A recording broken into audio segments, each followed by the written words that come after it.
Burkina Faso wants the West back. But what changed? After all these years of rejecting Western presence by booting out French troops out of the country, Burkina Faso is now calling on the international community to come back and support Sahel nations in their fight against the rising insecurity because the region has tragically become a hotspot for extremist groups, with violence spreading across borders and destabilizing countries. You see, in late July 2025, while speaking in Switzerland at the Sixth Conference of Speakers of Parliament, Dr. Ousmane Bougouma, president of Burkina Faso's Legislative Assembly, called for a global solidarity in the fight against armed insurgency, the T Squad. He explained that in 2014, a powerful international coalition was formed by pooling military resources, intelligence, and fundings to stop the spread of extremism by various groups in places like Iraq and Syria.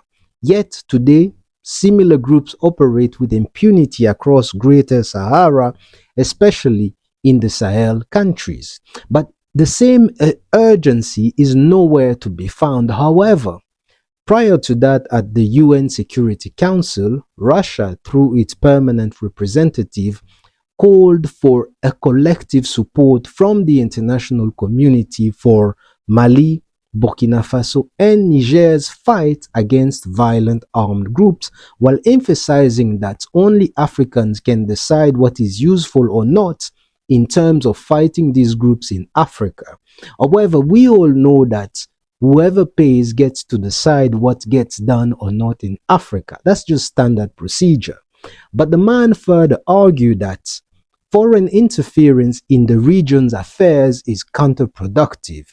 Russia also called for a reform of international financial institutions, arguing that their current structures limit these countries' ability to invest in development and tackle the problem at its roots.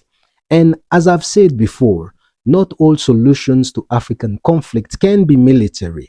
Governments must address the frustrations that lead many to choose the sound of weapons over the voice of reasons. What's your take on this issue? Is this a strategic move or a desperate call for help?